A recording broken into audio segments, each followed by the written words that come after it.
Hello and welcome everybody to Theory of Anything podcast, episode number 43.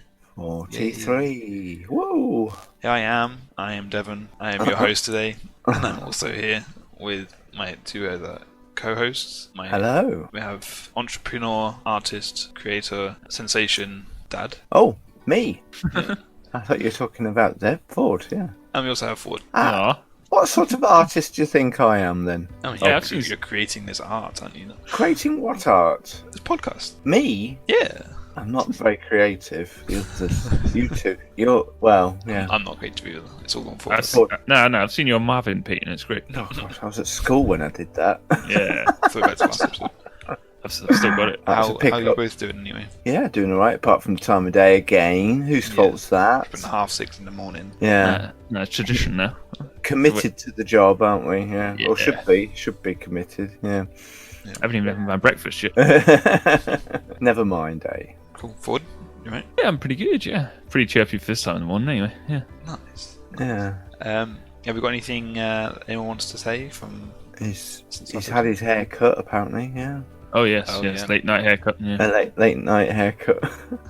When you said you had your haircut at 1 o'clock in the morning, I thought it's because that's when the barbers was opened or something, because the lockdown restrictions being lifted. I thought, well, I hadn't heard about hairdressers They being were the 12th open of yet. April, and I'm counting down the days. Yeah. My hair is really bad. Yeah, my hair was been getting longer and longer, and I hear that lockdowns, restrictions are releasing, like, yesterday or whatever, and I was like, okay, great, can I get my hair cut yet? And it was like, nah, in another 2 weeks. I was like, Yep. Right, I've had enough of this. It's coming off. I can't wait. Not a problem I tend to worry about, yeah. But anyway. No. Yeah, so I feel a lot better, a lot lighter. Yeah, you're feeling lightheaded. So, because we're chewing the breeze like this, it's probably quite aware to the listeners that we haven't got anything to pick up from on the last episodes, unless you can think of anything last moment. Good episode, wasn't it? I enjoyed it, yeah. Yeah. I keep thinking, that was probably one of my favourite episodes, but particularly with the subject matter of episode 42, it was very good, yeah. Oh, lovely. Great quiz. Thank you, Devon, for putting that on for us, yeah. Oh, I didn't do much. Yeah. I also found out that Douglas Adams basically hates Hitchhiker's Guide to the Galaxy. What? But he's dead. Yeah. Yeah, he's no longer with us. Or So how hated it? He went on to write other materials, didn't he? Like the Dirk Gently Holistic Detective Agency and some quite serious stuff as well about animal conservation and things like that. Well, basically, because obviously he died in 2001, I think his wife gave over lots of his material and like scripts and notes and letters and things like that he had and to-do lists over to a publisher, I believe it is. And they basically found a note that says, it was a note to himself. He writes, Arthur Dent is a Burke. He does not interest me. Ford Prefect is a Burke. He does not interest me. Zayford Beeblebox is a Burke. He does not interest me. Marvin is a Burke. He does not interest me. The Hitchhiker's Guide to the Galaxy is a Burke. It does not interest me. Seriously? Yeah. But we kind of hinted a little bit in our discussion last episode about he must have been scraping the barrel for ideas. Perhaps that those notes he left to himself were at that very point when he'd had enough of writing for exactly because those characters. Yeah. He also writes. It's probably in like a bit of frustration because he also writes. Writing isn't so bad really when you get through the worry. Forget about the worry. Just press on. Don't be embarrassed about the bad bits. Don't strain at them. But writing can be good. You attack it. You don't let it attack you. You can get pleasure out of it. You can certainly do very well for yourself with it. So it's probably just one of those frustrations that all writers have when they get like a writer's block or something like that. But I thought it was quite interesting. So even he was self-conscious about his own writing and stuff. Oh yes, that's interesting. Yeah, I mean, it's a lot like what Arthur Conan Doyle. He hated Sherlock Holmes by the end of it because it kept coming. Because he obviously wanted to write it, and that was great. And then people keep wanting more, don't they? And then he has to keep coming back and keep doing more, and it's more than the artist wants anymore. Yeah, exactly. I guess there's the issue with having one thing that's really, really popular and successful is that everyone just wants to hear about that. I hear that a lot with people who have written songs. They've got one that's really popped off and become a hit, and all their fans just say, "Oh yeah, I really love this song." when the artist goes, "Oh, I've written other songs as well," like because that's all they hear about Yeah. is that one song. So yeah, I guess it's a bit of frustration when you've only got one project. I suppose that's really popped off. Yeah. I'd be happy to have anything that's popular, to be honest. Yeah. Oh. Like my podcast. I just remembered as well. Read another book of Douglas Adams. Now it was The Salmon of Doubt, which was another very good. Yeah, it's not a storybook really. It's observational, which Douglas was brilliant at. You know, he'd often make comment and bring humour into things that he'd seen. I mean, you could see that from his Hitchhiker's writing, but also from other material he wrote. Yeah. It was very keenly observed. Yeah. It was a sad loss when we lost Douglas Adams, I think. Yeah. Nah, he had it coming. I remember him to dying. believe it. It was a bit like when Elvis died for me, you know. Huh. Yeah. When did Elvis die? 1976. Ah, It's a day you'll never forget. Yeah. before I was born, but I know. Long before. A few decades before you were born. Well, excellent. Yeah. Let's move on, Let's shall move on we? from that. Anything newsfeed. This brings us on to our anything news feed Yeah. segment thing. This could be quite short because I think there's only two things to talk about unless they think of something else. But we had nothing to talk about in the previous episode, so pickups apart from what we did end up talking No, about. yeah, I mean we can be short and snappy. Yeah, let's go for it. I wanted to mention, I was sent an article from an electronic magazine, I can't remember which one it was now, expressing that you're both well aware that each calendar month, if you have PlayStation Plus subscription, you get the option of 2 free downloads, don't you? Yeah. 2 free games to play. And generally, they're quite good fodder. I occasionally download it, play it for about 5 minutes and delete it because it's not my cup of tea. But I'll just quickly go through what's been written here. Sony makes 9 PS4 games free. Oh, wow. No PlayStation Plus required. So I don't know for how long this is. Oh, until April the 22nd. Wow. but are there any good games? That's what Well, the funny thing is, I started to scroll through the list, and one of the games is a game that I've been wanting to get anyway. So I'm really chuffed about this because I'll give you a little bit of background, very, very, very as quickly as I can. I have had a bit of a fixation on a particular genre of game that I may not have mentioned before. I've been watching a lot of YouTube videos of submarine simulation games. Subnautica. Yeah, so Subnautica is on the list. What do you know about Subnautica? It's very scary. It makes you want to hate the ocean. Oh, Really? I already do hate the ocean. It's so empty, except it's not. And you can't see it. It's Yeah. right, So right don't underneath play you. Subnautica. Yeah. Don't play Subnautica. I should. Unless you want to hate the ocean. Yeah. Really? That's It's what not I've what heard I anyway. was. That's not what I was expecting because I thought it was a bit more of a child's play. The art style is very Graphics, It looks very visuals. light, doesn't it? Yeah. Yes, yeah.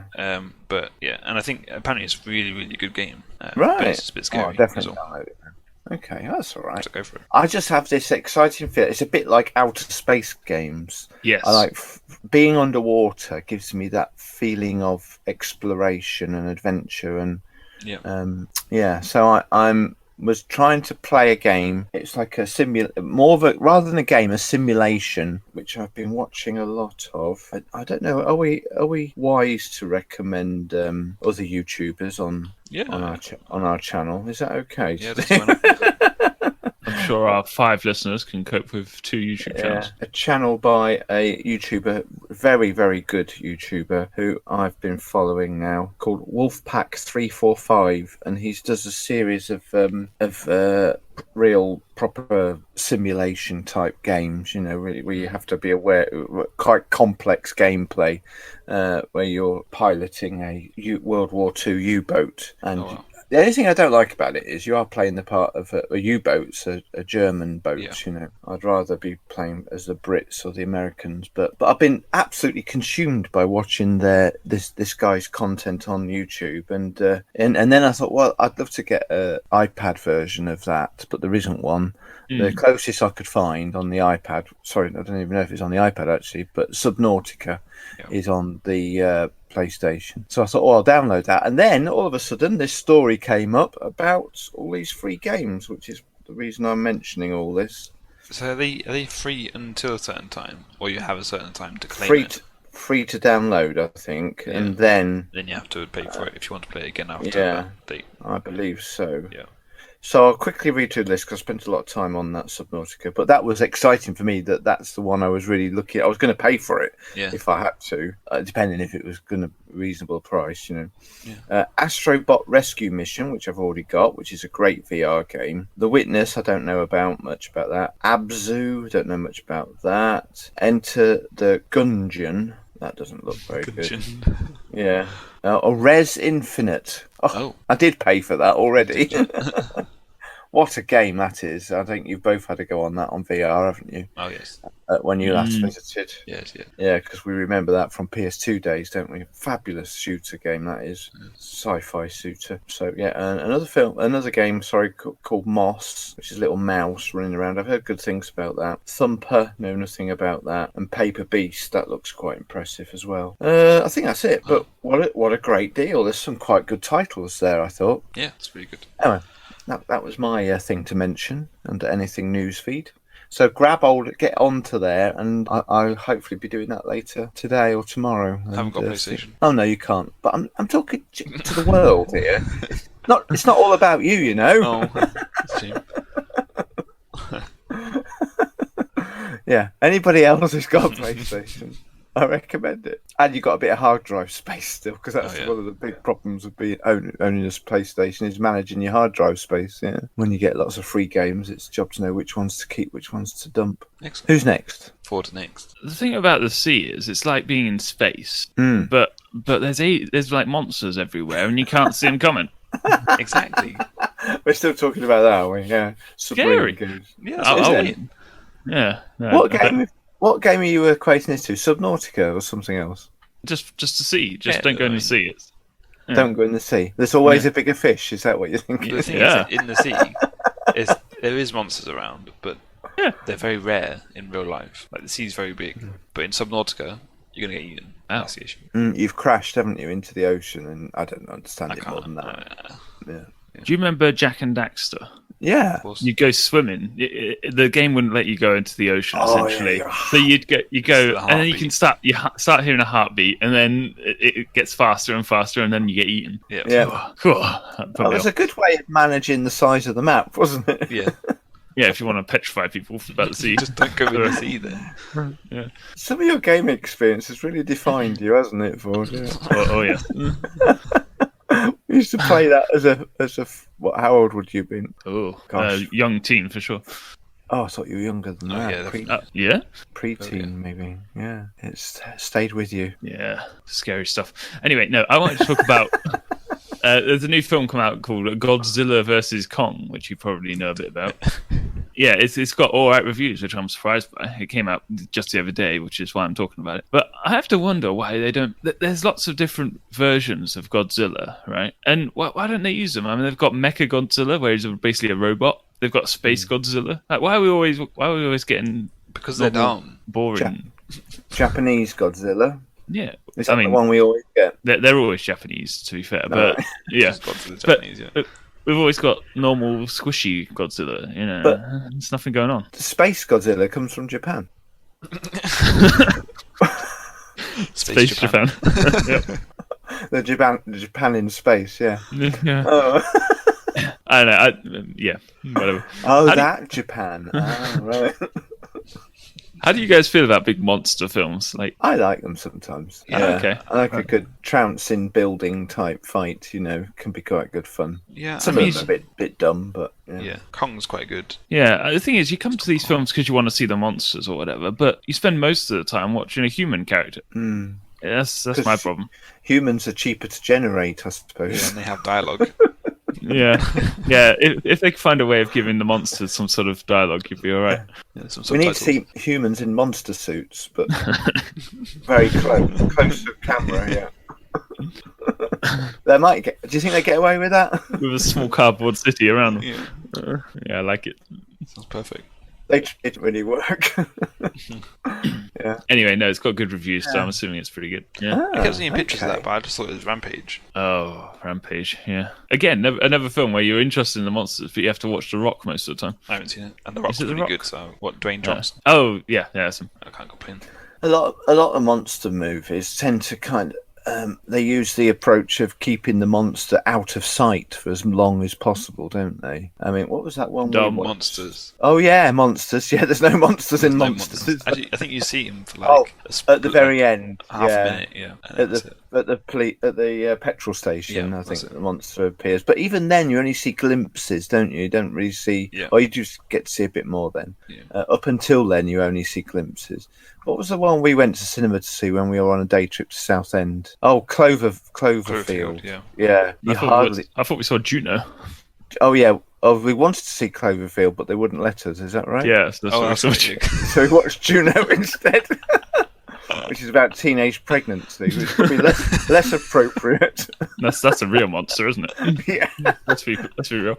that's the monster in the room. Yeah. That suggests like one of you two have had teenage pregnancy issues. But yeah, that was weird, wasn't it? I think that was less appropriate viewing for a young teen than it was a decent monster. But my Cloverfield was a bit scary. Yeah, no, we did watch Cloverfield together, but it was at home. I don't think we got to the end because we didn't like It it. was too scary. Because of all the undersea adventure games he'd played in the past. Exactly. Yeah. Jack and Daxter, it's no good. Jack and Daxter put him off watching Cloverfield. Yeah. That'd be right. Anyway, that's all I wanted to say about that. Otherwise, I don't know what else. You can probably tell I don't really have much to say about the new film, but yeah. Are you looking forward to it? No, I do like Kong, but I'm not a fan of Godzilla. So. Okay. Or monster films, apparently. Yeah, so it would seem. Yeah, but if you like Kong, then Yeah, but he's got a bit of a romance going, hasn't he? So he's got something about him. He's not just smashing things up. Oh, so you think he hasn't got romance in his film? Do you think? I doubt it. Hasn't got screen time for it? He's showing screen time. Now. Yeah. I feel like most of the time they just fail to give their monsters a personality, and therefore it's just a bit mindless, Well, which in is fair. Godzilla's just a bad guy, isn't he? In Kong's like a good guy / bad guy. Steve. Nice. Okay, well, that's that. Should we move on? Ford's chosen subject. May the 4th be with you. Is it already? Not yet. It's come to that. Yeah. No, I wanted to talk about the Clone Wars TV series, Star Wars: The Clone Wars TV series, which it spans between episode 2 of the films and episode 3, where we see the Clone Wars, essentially. Yeah. And so I made you guys watch the last 4 episodes, and I have said before that I think it's the best Star Wars we've had in decades. And I guess I just wanted to see what you guys thought about that. I'll wait for Devon's reaction. Well, you see, I was a bit disappointed, Oh! I was told it was really good, as you say, the best Star Wars in decades or whatever. Yeah. And it was just like, like Order 66 happened, and it was just, everyone was like, for a split second, and there was nothing. And let's go kill some clones or whatever the heck. And Darth Maul's just there, and he's not there, and it's just like, I don't know, like nothing's happening, bro. Wow, strong stuff. I don't know. Yeah, but I thought you like Maul, don't you? Yeah, I do like Maul. You're correct. Did you not enjoy his screen time and his actual dialogue and stuff? I was going to comment on that, but yeah. Yeah, I did enjoy it, and I was just like, there was something stupid. He was telling Ahsoka that she should join him to stop Sidious, and then she almost does, but then for the stupid reason she doesn't. Because of Anakin.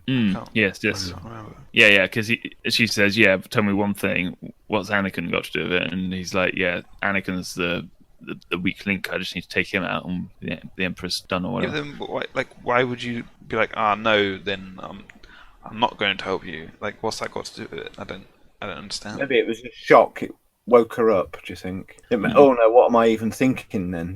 Maybe it was a bit of a jolt. I mean, she should have teamed up with them, to be fair, but... Like a nice, fine pair, yeah. Yeah, I mean, and then you can just save the universe. I mean, yeah, but like she said, all we'd be doing would be replacing him with you. You'd just become the evil master rather than another evil master. I mean, that's life, isn't it? Yeah, Yeah, choose your Yeah, pick your poison. better the enemies you know than the enemy you don't. Yeah, so these 4 episodes start with Ahsoka coming to Obi-Wan and Anakin saying, "So, can you help us take down Mandalore?" Which I thought you guys find interesting because we I watched wanted to talk Mandalorian. about that. Yeah. Mm. That's some of the stuff I've made notes on to talk about. Yeah. And they're like, "Yeah, sure, kind of. We've got to go and sort out Star Wars Episode 3. You go do your own thing." Yeah, what do you think about that? we got a film shoot to do. Yeah. Oh, very clever. What do I think about the whole Mandalorian storyline in there? Well, it's interesting. I didn't realise there'd been 7 seasons of this, and is there 12 in every season? I think it's probably more. So season 6 got cancelled because I think it's probably because Disney took over and they cancelled everything. But then they brought it back to wrap it up, as it were. So which is why this leads directly on to Revenge of the Sith. Okay. Yeah. I kind of agree with Devon on the end, but I'd like to talk a little bit about the preceding stuff, if that's all right. Yeah, I enjoyed it. I forgot I was watching an animation after a little while because the production quality is so good. And at the end of it, I was thinking those 4 episodes would make a good feature film if they did it with real life actors. Oh yeah. I thought it could translate well to an actual, just replicate it as a film, but I suppose that's not marketably very viable, really, because everybody knows the story of what would happen. Because they do actually precede every episode of those 4 with a part 1, part 2, part 3, part 4, don't they? Yeah. So it's like it's itself a story of its own, isn't it? Is that why you chose it?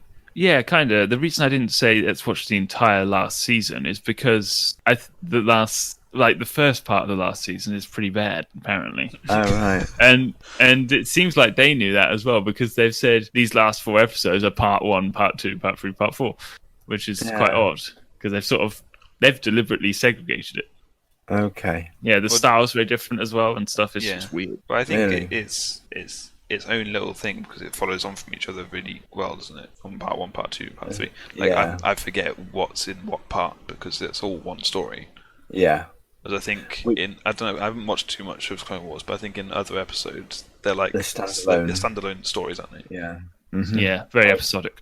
That's probably why then, yeah. So I enjoyed the animation. I have seen some of Clone Wars before, but probably way back when it first started. Yeah. And so not really looked at it since then. So the only thing I didn't feel was convincing was Anakin's voice. The other characters, their voices were pretty good. Oh, apart from Ahsoka's as well, but Anakin's is what really stood out to me.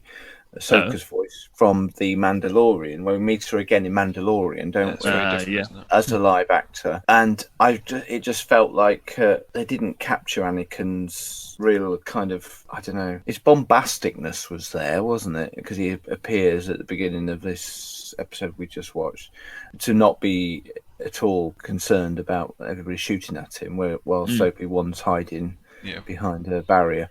But I just thought, you don't feel like Anakin to me. You know, you're the Anakin that's about to turn, and yet you're a bombastic hero. Do you know what I mean? Yeah, I mean, the Clone Wars did a good job of making Anakin likable and a hero in his own story, and they do the dynamic between Obi-Wan and Anakin really well as well. So it's fun, you know. But yeah, that does make the swap over to him being the guy who kills everybody a bit jarring. We hear later in these 4 episodes a dialogue or audio, don't we? Or it's in Ahsoka's mind, isn't it? Yeah. She's hearing Anakin turning, isn't she? And Anakin, is that the fight in the lava river that she's hearing? I think she was hearing mostly the fight in Palpatine's room, where they're trying to arrest Palpatine, and he actually turns to Darth Vader. Yeah, Order 66 right then. There. Okay. Yeah. What do you think of that? Because that's so in the first 2 episodes, Ahsoka's trying to take down Darth Maul, and then she does,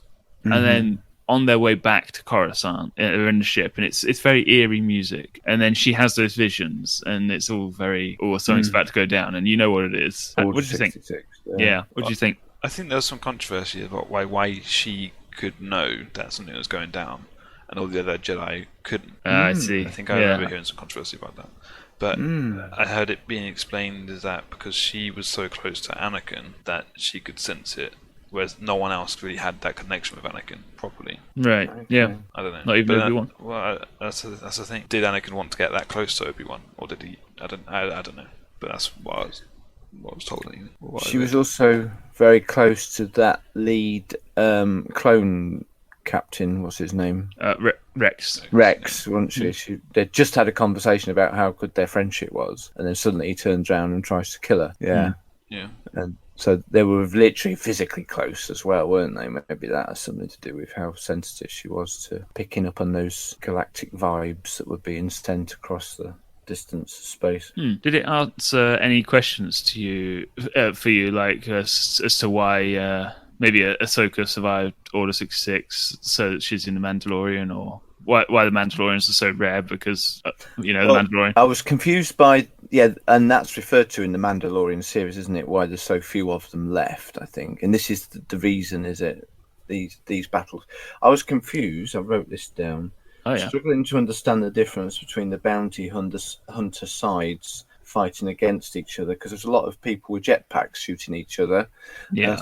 Well, are they all Mandalorians, or what's going on there? I didn't understand it well enough, because you are the Star Wars man, the go-to guy. I'm not. I get my head around it. It's not always easy. So, what's going on there with the two different? Yes, Devon, what's going on? I think they're all Mandalorian, right? Yeah. But it's Bo-Katan's lot who want to overthrow Darth Maul's influence, and then all the people who are actually under Darth Maul. That's separate. So the people who are under Darth Maul made themselves red and black to be like him, or something like that. Yeah, But very subtle. Yeah, but they were all Mandalorian, I think, right? But it's like the Right. Civil War type thing. Exactly, yeah, Civil War. Yeah. They captured Bo-Katan's image very well, but have they made this since they made Mandalorian? No, this was before Mandalorian. So how did they know who was going to play Bo-Katan in the Mandalorian? Well, it was Cara Thrace. Sorry. Yeah. I don't know her real name. I just know Katie Sackhoff. Oh yeah, that's right. It's- Katie Sackhoff. Yeah. She's doing the voice, isn't she? So they just got the same actress for the voice. Did they? Well, But It they've sounded imaged her. very much like her. They've imaged her really well. It looks like her from the Mandalorian. Yeah, maybe they were filming I don't know. Maybe they were doing it both at the same time, or they had it all written out anyway. Yeah, because other key characters are like that, aren't they? Mace Windu. Yeah. His image is they're all imaged really well, aren't they, from the films, obviously, because the film's been made a while ago. But I was thinking about the sequence of production. I didn't know if they'd already made Mandalorian when they made these episodes. Has Bo-Katan been in much of Clone Wars? Yes, I'd say Okay. so. Oh, well, She's a recurring character, maybe not main character in there. or maybe they looked for an actress who looked like the cartoon then.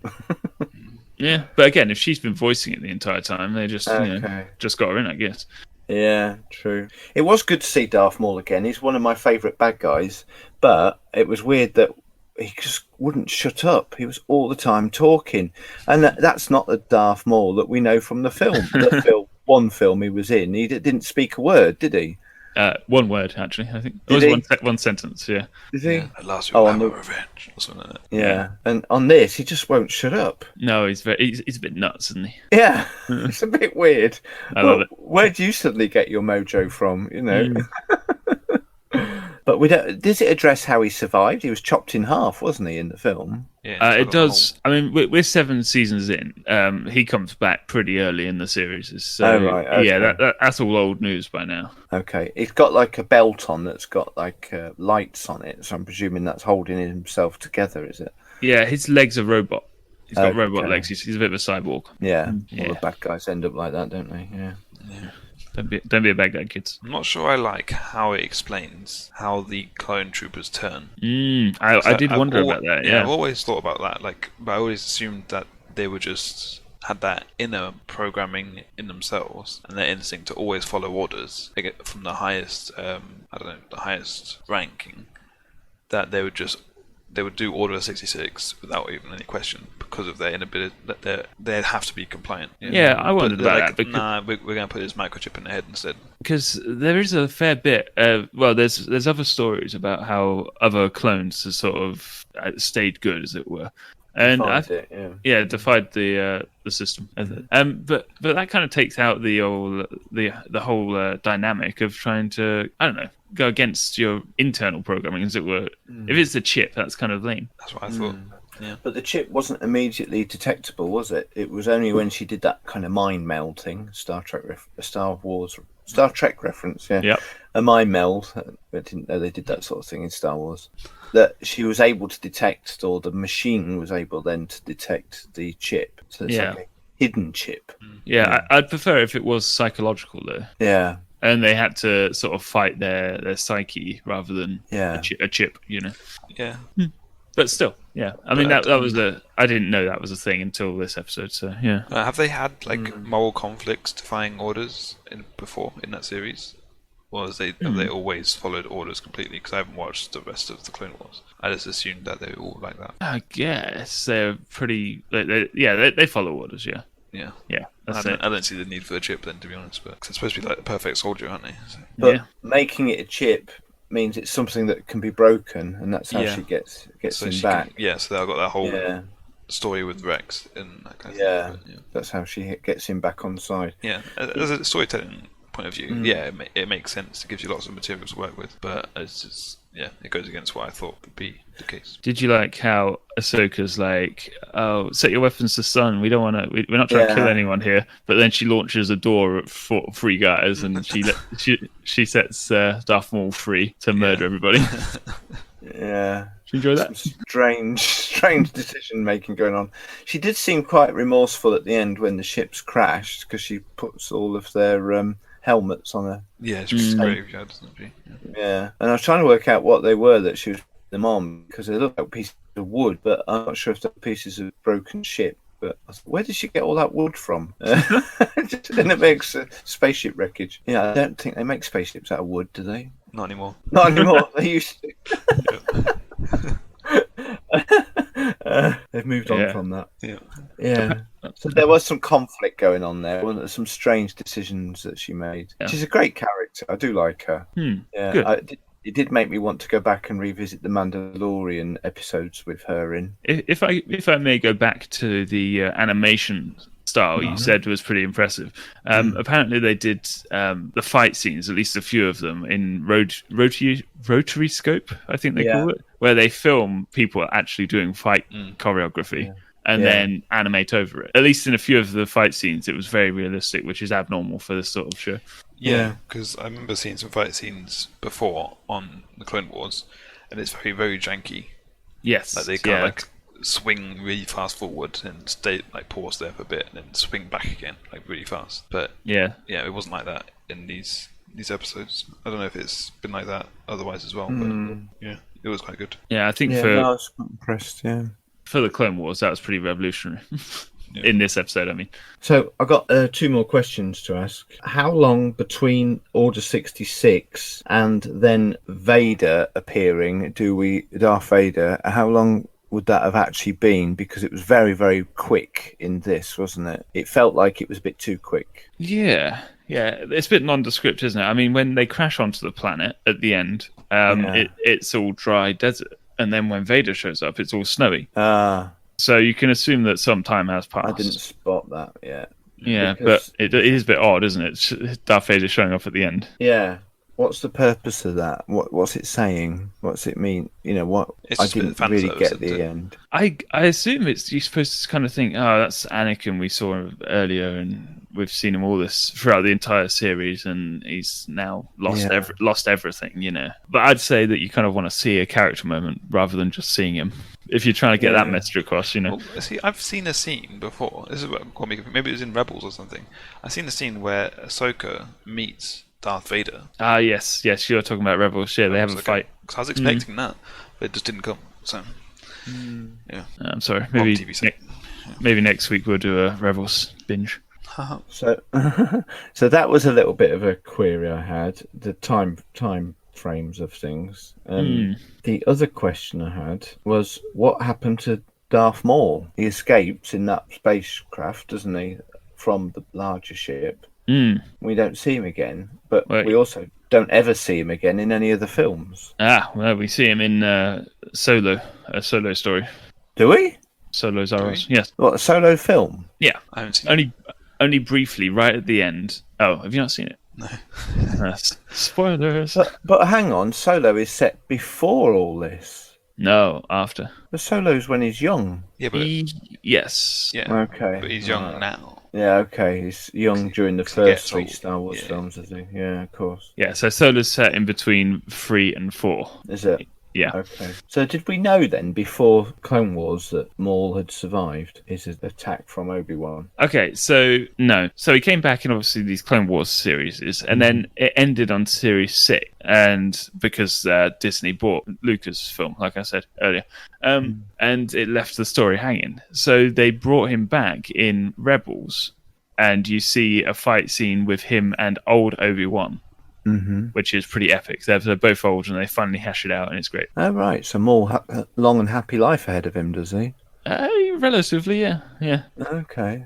But then he expires, and we see the end of, we see the end of that, so that's great. Because I was expecting him to die in this, you see, because I thought, well, we never see him again, so he's probably going to end up. Ahsoka's going to kill him in a minute, Yeah, but she doesn't. He escapes. but because the Clone Wars ended prematurely, people were annoyed that a lot of the storylines didn't get tied up. So that's why you see Ahsoka come back in Rebels, because they were like, okay, let's tie up some stories, which is something that most series don't get when they get cancelled. Yeah. Yeah, so they tie up a lot of the stories in Rebels, which is quite fun. Very good. I don't know anything about Rebels, so okay. It's about Rebels. Is it animated? Yeah. Yeah. Yeah. I think it's more for kids. Okay. Yeah. If you can get more for kids. worse. Even worse. People seem to like it. I've got a question. Oh dear. If Dave Filoni is the savior of Star Wars, why don't they get him to make the films? That's a very good question. He's not progressive enough, that's why. Oh, excellent. But the Star Wars that he works on gets the highest ratings. No. Yeah. Thanks. I didn't really have a topic to talk about. I just wanted to talk about Clone Wars. So yeah, I found that interesting. I don't know if anyone else does. Yeah, I enjoyed the ride. I still hold it could make it so it could make those 4 episodes could be brought together as a full feature film. Really. I'd watch it. Yeah. You already did. With real people. I don't know what that would add, really. But it just writing, apart from some of those small things that you've picked out about. Odd decision making. Odd, yeah. I feel like with the Darth Maul thing, like he had to be turned into this kind of villain. Not as he wasn't a villain before, but he had to turn into that kind of villain. Because if he was just standing there, not saying anything, then he wouldn't be very good. Because previously in episode 1, he's got the rest of everything going off around him, and the Darth Sidious in the shadows, like pulling all the strings and doing the talking. That him not saying much, he can just be used as the brute. Whereas I think in this, he had to be the kind of the talky, plotty kind of guy. Yeah, and he's been on quite a journey since then. To be fair, Yeah. he's opened up a bit. He's learned some social skills. And, he's become a well-rounded man, I think. Yeah, he's an interesting character. I'm quite intrigued by him. He's definitely progressed, doesn't he? I can't think I've got anything more to add to that, really. I don't know if you've got anything else. Yeah. Me neither. Thank you for introducing our conversation about it and being a great source of wisdom and knowledge. How do you know so much about Star Wars and hitchhikers? Because I stay in. Don't you ever get your universes confused? No. That's a big no-no in geek culture, I'm afraid. Yeah. You'd be ostracized for that sort of thing. Yeah. And all the Marvel stuff you know about? Ah, yes, yeah. Those are your top 3 worlds, do you think? Oh, I don't know. I've never really categorized my world.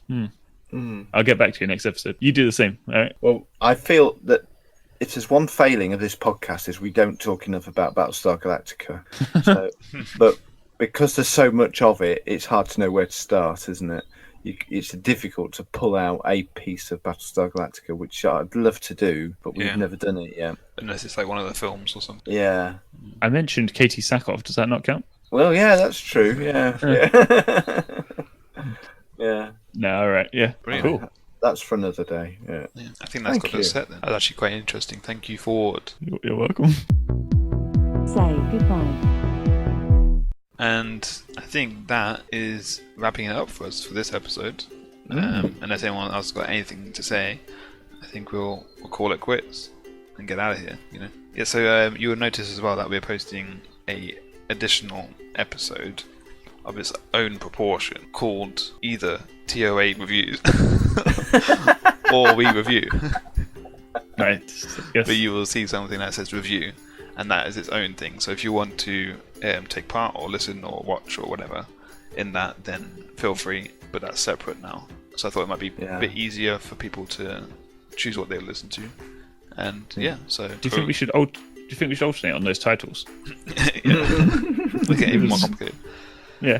Yeah, so go and listen to that. You'll probably see a video up there or a episode up already. So go and have a little listen, give it a like, or tell us what you think. And also if you want to give us any feedback or anything, or any news or anything, then all our contact details is in the description below. Yeah, tell us what your top 3 favourite universes are. Exactly. Yeah. And excuse my voice for being very croaky this morning. Thank you, guys. Yeah, we'll wrap it at that, shall we? So nailed it. until we meet around the microphone again next time. Bye. Bye. Bye.